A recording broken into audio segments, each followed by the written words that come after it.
은혜가 저와 여러분에게 함께하기를 기원합니다. 나사로가 죽은 지 나흘이 되었습니다. 나흘은 4일입니다. 예수께서 베다니에 오시니 마르다가 예수님을 보고 이렇게 말합니다. 예수님께서 계셨더라면 오라버니가 죽지 않았을 것입니다. 왜냐하면 예수님께서 그 병을 고치시고 치료하셨을 것이기 때문입니다. 그리고 말합니다. 나는 예수님께서 구하시는 것을 하나님께서 주실 줄 믿습니다.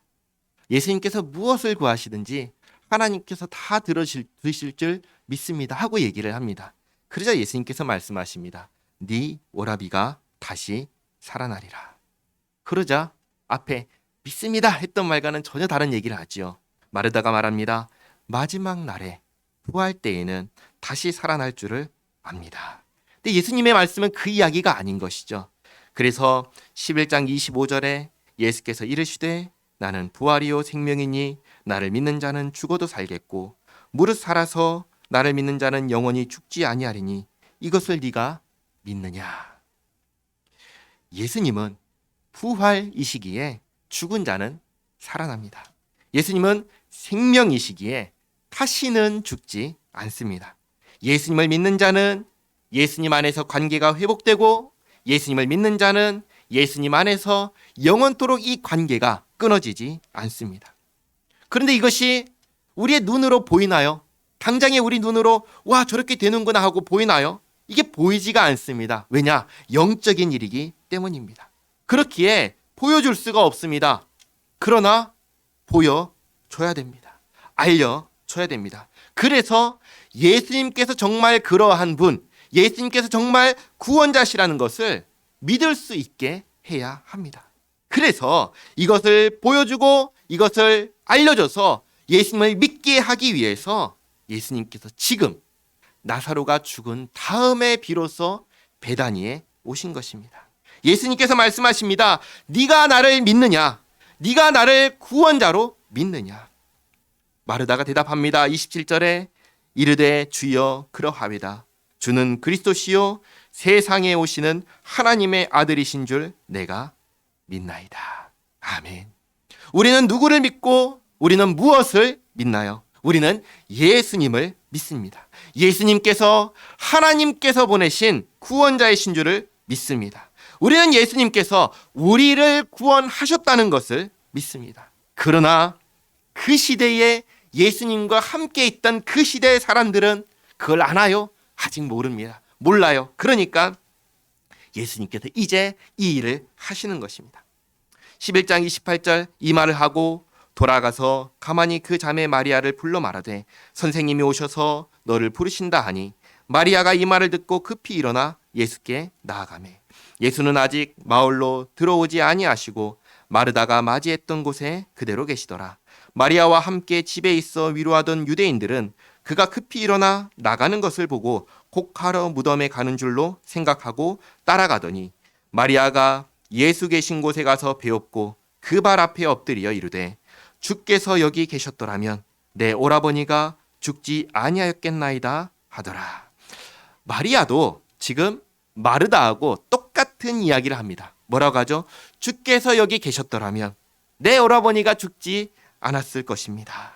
그렇죠? 근데 예수님께서 마리아의 이 말을 듣고 마르다에게 했던 것처럼 똑같이 대답하지 않으십니다. 더 이상 말을 안 하십니다. 그리고 대신에 33절 보시면 예수께서 그가 오는 것과 마리아가 오는 것과 또 함께 온 유대인들이 오는 것을 보시고 심령에 비통히 여기시고 불쌍히 여기사 이르시되 그를 어디 두었느냐 이르되 주여 와서 보옵소서 하니 예수께서 눈물을 흘리시더라. 이에 유대인들이 말하되 보라 그를 얼마나 사랑하셨는가 하며 그중 어떤 이는 말하되 맹인의 눈을 뜨게 한 이 사람이 그 사람은 죽지 않게 할 수 없었더냐 하더라. 그러니까 아무리 많은 표적을 보여줘도 결국 사람들의 입에서 나오는 말은 뭐냐면 이건 거예요. 이 사람도 별 수 없네. 이 사람도 한계를 가진 사람에 불과하네. 이 말이 나오는 거예요. 그러니까 예수님께서 계속해서 나타내시고 계속해서 보여주시는 거예요. 왜요? 이렇게 알면 안 되기 때문이에요. 예수님께서 하신 사역 중에 정말 중요한 것은 예수님께서 가르치신 것도 중요하지만 예수님께서 행하신 표적이 정말로 중요한 거예요. 왜냐하면 이 모든 표적은 다 예수님께서 누구신지를 드러내는 것이기 때문입니다. 표적은 뭐죠? 표적은 사인이에요. 사인, 신호예요. 이것을 보고 알라는 거예요. 이 표적을 보고 예수님께서 누구신지를 알라는 것입니다. 예수님께서 누구신지 알면, 그래서 그 예수님을 믿으면, 예수님께서 하나님께서 예수님을 보내신 그 목적, 그리고 예수님께서 이 땅에서 하신 모든 목적을 이루는 거예요. 어떻게 하면? 예수님이 누군지 알고 믿으면. 예수님을 믿는 것이, 예수님을 믿게 하는 것이, 그게 하나님께서 예수님을 보내신 이유이고 목적이고 예수님께서 이 땅에서 하신 이유이고 목적인 거예요. 그 예수님을 믿으면 그 목적이 달성되는 거니까 다 끝나는 것이죠. 모든 것이 완성되는 것입니다. 자, 그러면 예수님께서 왜 이 땅에 오셨죠?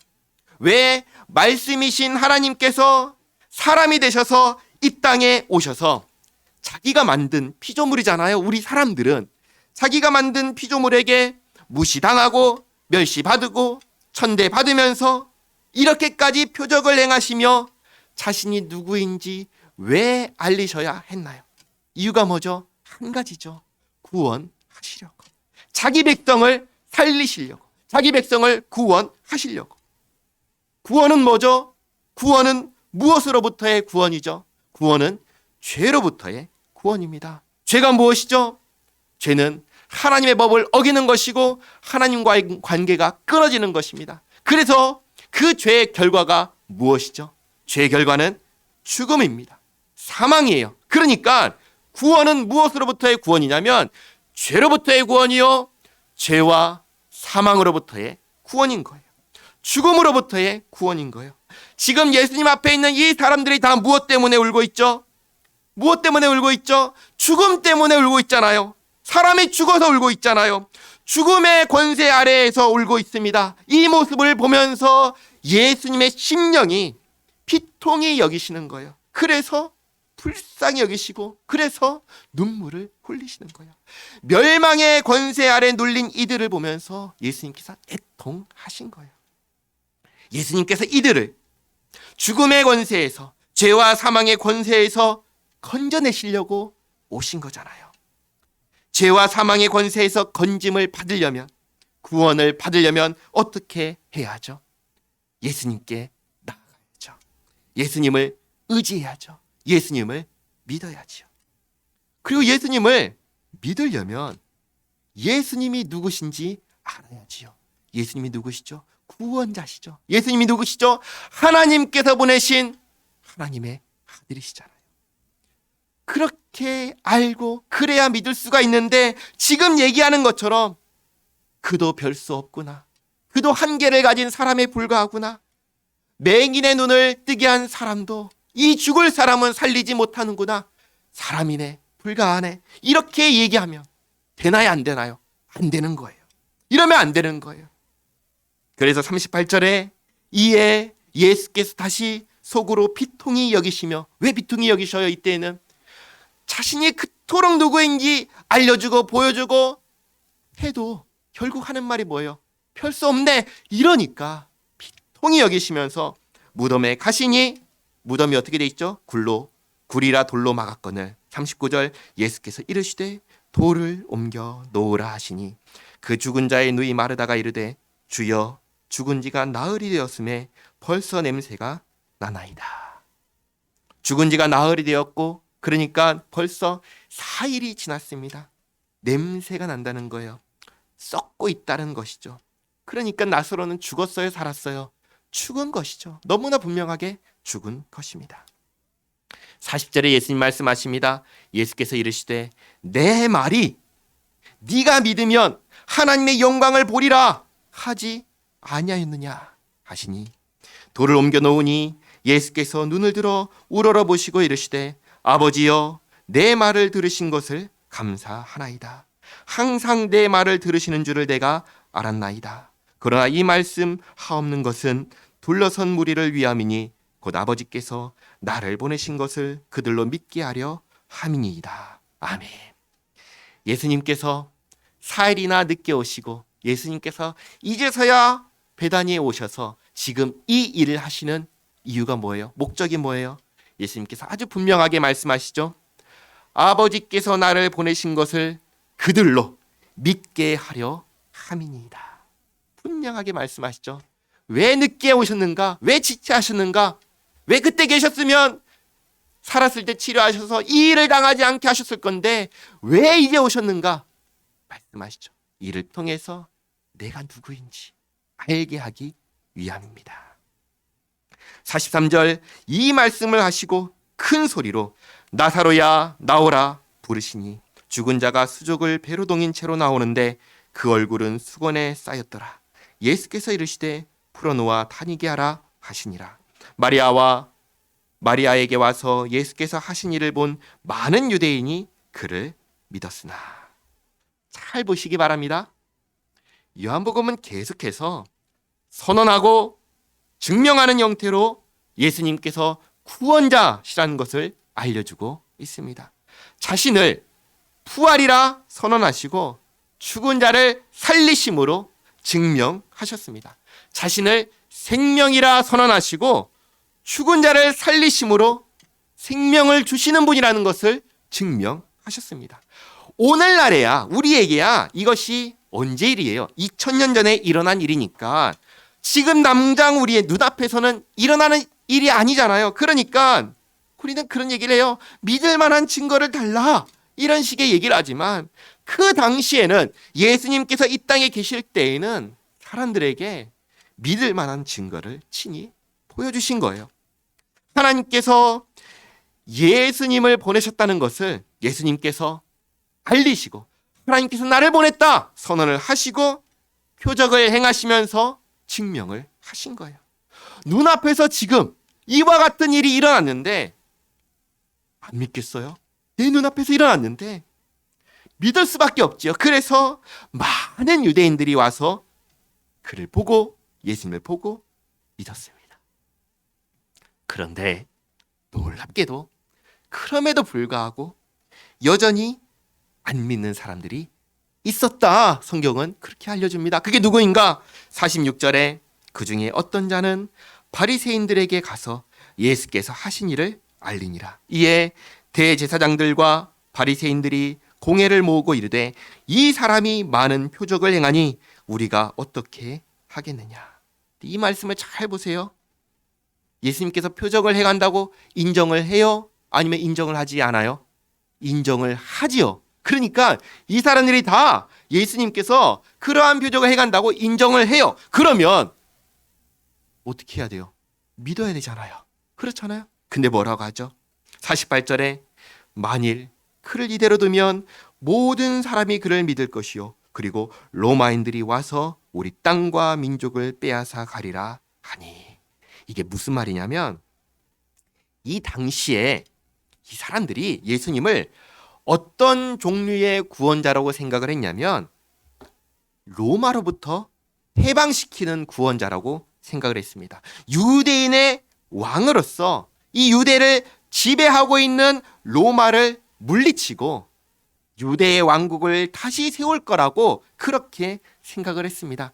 우리나라 일제강점기에 일본을 쫓아내고 우리나라를 다시 세울 그러한 왕처럼 예수님을 생각했다는 것입니다. 그러니까 그 당시에 종교 지도자들은 사람들이 예수님을 믿으면 그래서 예수님을 따르는 무리가 많아지면 이들이 힘을 얻어서 뭐해요? 로마와 싸울 거라고 생각을 한 거예요. 근데 이들만 이렇게 생각한 게 아니에요.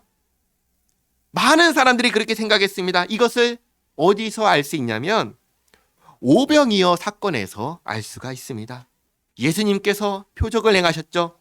보리떡 5개로 5,000명 이상 되는 사람들이 충분히 먹고 몇 조각을 남겼다고 하죠. 12광주리를 남겼다고 성경은 기록합니다. 그런데 사람들이 이 표적을 보고 뭐라고 하냐면 주보 밑에 있죠.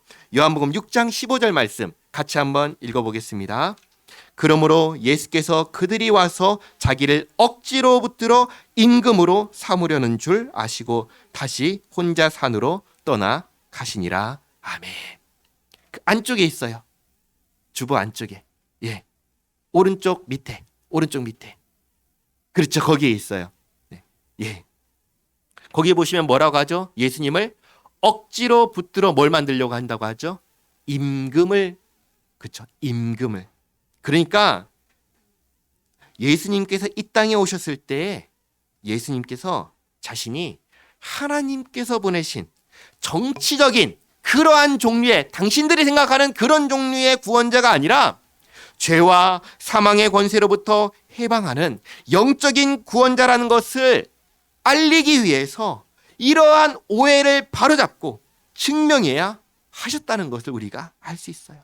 예수님께서 말씀하시는 것과 상관없이 사람들은 그리스도에 대해서, 구원자에 대해서, 예수님에 대해서 자기 나름의 기대를 갖고 있어요. 자기 나름의 오해를 하고 있는 것입니다. 예수님께서 아무리 말씀하셔도 그 말씀이 귀에 들어오지 않아요. 예수님께서 아무리 그게 아니야 라고 해도 사람들이 듣지 않아요. 예수님의 말씀이 그들의 귀에 닿지 않아요. 오늘날은 어떨까요? 오늘날도 다르지 않아요. 예수님을 뭐라고 하는지 아세요? 예수님을 지혜로운 사람, 예수님을 신비주의자, 치유자, 개혁자, 4대 성인 중에 한 사람, 그렇게 보는 사람들이 많이 있어요. 그런데 그런 생각이 맞을까요? 아니요. 예수님께서는 분명하게 말씀하십니다. 예수님께서는 자신을 그런 종류의 사람이 아니라고 얘기하셔요. 예수님은 분명하게 말씀하십니다. 나는 하나님께서 보내신 죄와 사망으로부터 구원하는 구원자다. 나는 부활이요 생명이니 나를 믿는 자는 죽어도 살겠고 나를 믿는 자는 영원히 죽지 않는 그 생명을 주는 구원자라고 분명하게 말씀하십니다. 그러나 그렇게 말씀하셔도 안 들려요. 왜 안 들릴까요? 왜 안 들릴까요? 내 생각이 있거든요. 내 이성이 있거든요. 내가 생각하는 옳음이 있거든요. 그게 가능해? 불가능해. 어떻게 그게 가능하겠어? 그런 것은 이 세상에 한 번도 본 적이 없는 일이야. 일어날 수 없는 일이야. 어떻게 신이 사람이 돼? 어떻게 사람이 자기가 신이라고 얘기를 할 수 있지? 불가능한 거야. 그러니까 저 사람은 지금 사기꾼이야. 거짓말쟁이야. 그렇게 얘기를 하는 것입니다. 여기 바리새인들, 사두개인, 대제사장들 예수님과 다르게 생각하면서 이들은 이렇게 생각합니다. 사람들이 예수님을 따르면, 그래서 그 세력이 커지면, 로마와 충돌하면 안 된다. 그러면 안 된다. 이 생각을 하는 거예요. 그래서 49절에 그 중에 한 사람, 그 해의 대제사장인 가야바가 그들에게 말하되 너희가 아무것도 알지 못하는도다. 한 사람이 백성을 위하여 죽어서 온 민족이 망하지 않게 되는 것이 너희에게 유익한 줄을 생각하지 아니하는도다 하였으니, 이게 무슨 말이냐면, 그러니까 이 모든 사람들을 대신해서 예수님 한 사람만 죽으면 로마하고 충돌할 일이 생겨 안 생겨? 안 생기잖아.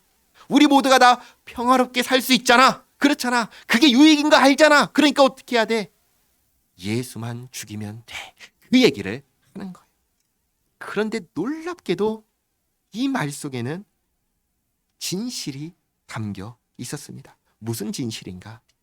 예수님 단 한 분의 죽음으로 모든 사람이 고침을 받고 나음을 받아서 회복되어 하나님과 영원토록 살게 된다라는 이 진실이 담겨 있는 거예요.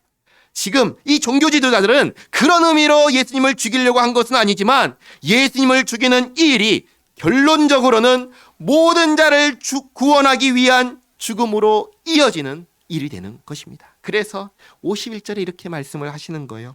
이 말은 스스로 함이 아니요 그 해의 대제사장이므로 예수께서 그 민족을 위하시고 또 그 민족만 위할 뿐 아니라 흩어진 하나님의 자녀를 모아 하나가 되게 하기 위하여 죽으실 것을 미리 말함이러라.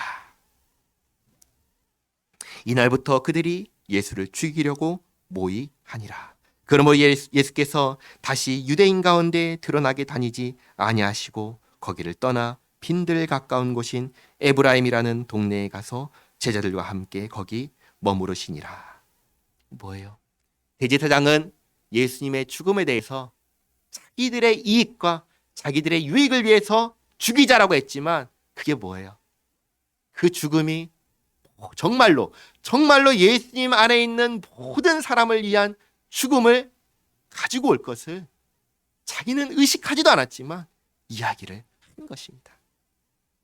55절, 유대인의 유월절이 가까웁니다. 이제 예수님께서 이 땅에서 맞이하시는 마지막 유월절이에요. 어느새 마지막 유월절이 얼마 남지 않았습니다. 많은 사람이 자기를 성결하게 하기 위하여 유월절 전에 시골에서 예루살렘으로 올라갔더니 그들이 예수를 찾으며 성전에 서서 서로 말하되 너희 생각에는 어떠하냐? 그가 명절에 오지 아니하겠느냐 하니 이는 대제사장들과 바리새인들이 누구든지 예수 있는 곳을 알거든 신고하여 잡게 하라 명령하였음이로라. 예수님을 보기만 해도 신고해서 붙잡으라고 했으니까 지금 예수님 잡으려고 작심하고 지금 벼르고 있는 상황인 거예요. 12장 1절, 유월절 엿새 전에 예수께서 베다니에 이르시니 이곳은 예수께서 죽은 자 가운데서 살리신 나사로가 있는 곳이라. 근데 나사로가 살았잖아요. 살았으니까 같이 있는 것이죠. 2절에 거기서 예수를 위하여 잔치할세.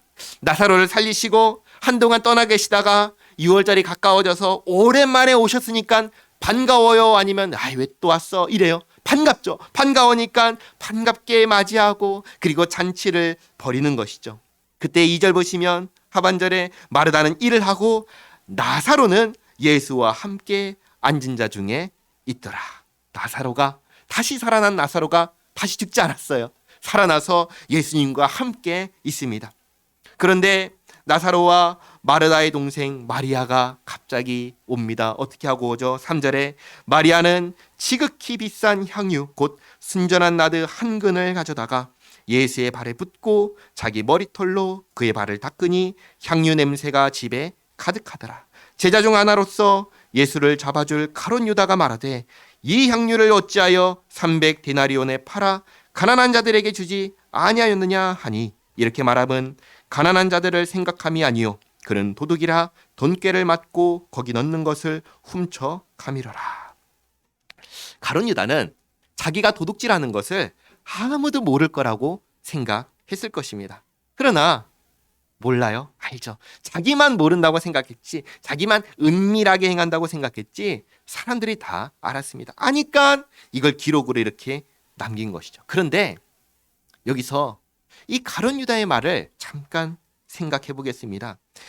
가룟 유다가 만약에 도둑이 아니라면, 그래서 거기 자기가 이렇게 했으면 이 돈을 자기가 가져가려고 한 것이 아니라 가룟 유다의 생각에 정말로 예수님께 이렇게 헌신하는 것보다, 헌상하는 것보다 가난한 자에게 주는 것이 더 낫다라고 생각했다면 우리는 이 부분에 대해서 어떻게 봐야 할까요? 다르게 말하면 이런 겁니다. 예를 들면 이런 사람이 있습니다.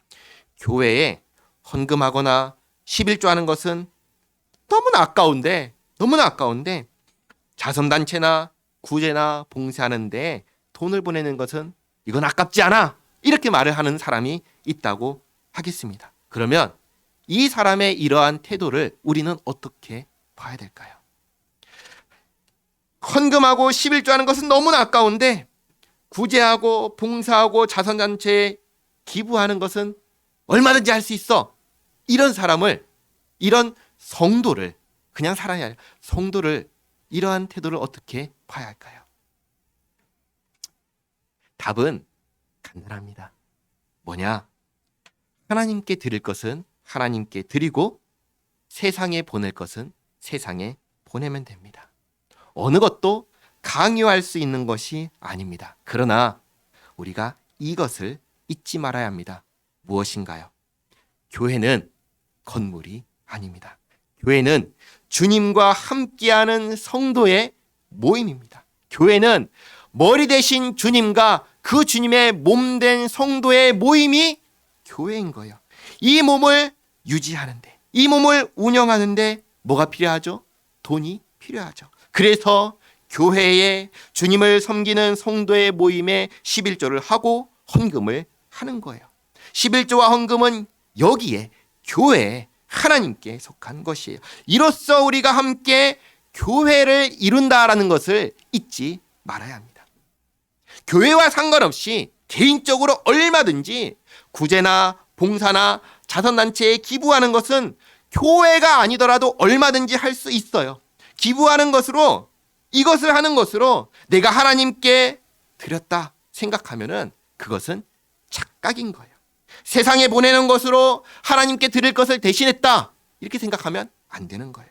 그러니까 정리하면은 하나님께 드릴 것은 하나님께 드리고 세상으로 흘려보내고 기부할 것은 구별해서 하시면 되는 거예요. 예수님께서 가룟 유다의 이 말을 듣고 이렇게 말씀하십니다. 그가 훔치는지 어떻게 하는지 상관하지 않으시고 7절 말씀 이렇게 말씀하시죠. 예수께서 이르시되 그를 가만두어 나의 장례할 날을 위하여 그것을 간직하게 하라. 유대인들의 장례 문화 중에는 시신이 썩으면 냄새가 나요, 안 나요? 냄새가 나잖아요. 그 냄새를 잡기 위해서 이 향수를 넣는 그런 문화가 있었습니다. 마리아는 지금 전혀 그런 의도로 한 것은 아닌데 예수님께서는 이 일을 그 장례의 문화와 빗대어 가지고 처음으로 공개를 하시는 거예요. 무엇을 공개하시나요? 자신의 죽음을 말씀하시는 거예요. 자신의 죽음을. 나의 장례할 날을 위하여 그것을 간직하게 하라.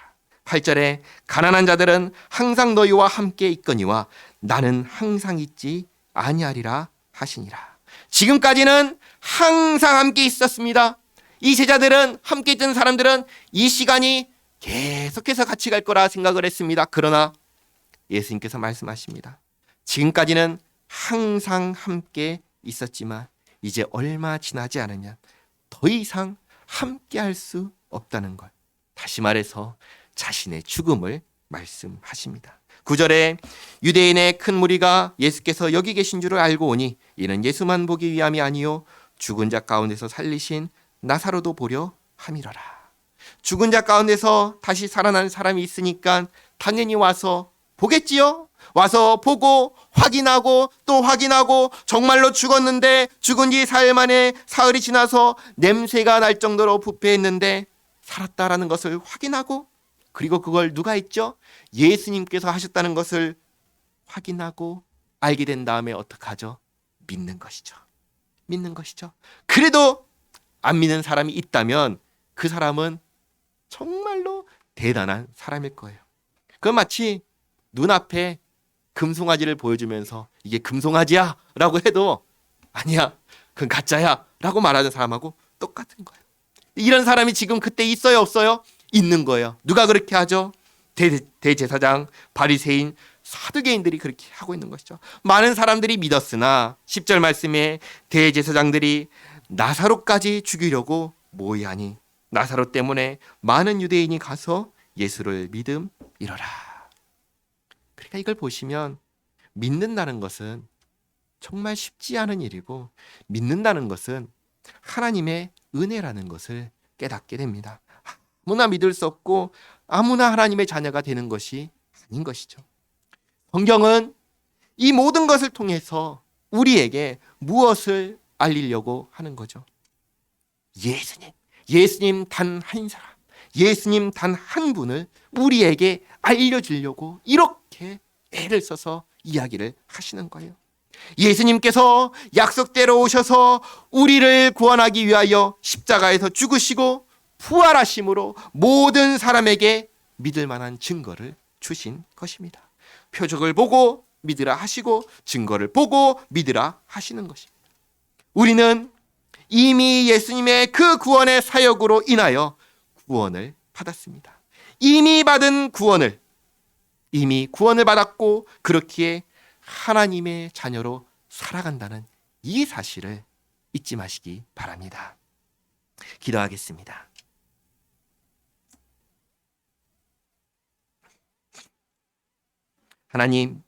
하나님을 떠나고 멸망을 향하여 다름질하는 죄인을 구원하시려고 이 땅에 보내신 예수님과 죽기까지 순종하여 이루신 의로움과 또 십자가에서 이루신 대속의 죽음으로 우리를 살리시고 우리를 구원하신 은혜에 감사드립니다. 우리로 하여금 예수님을 믿게 하기 위하여 이 모든 일을 역사 속에서 친히 행하사 보고 알고 믿게 하심에 또한 감사드립니다. 하나님, 주님 주신 생명, 주님 주신 믿음 소중히 간직하며 살겠습니다. 이 땅에서 주님의 영광 드러내는 인생 되게 하옵소서.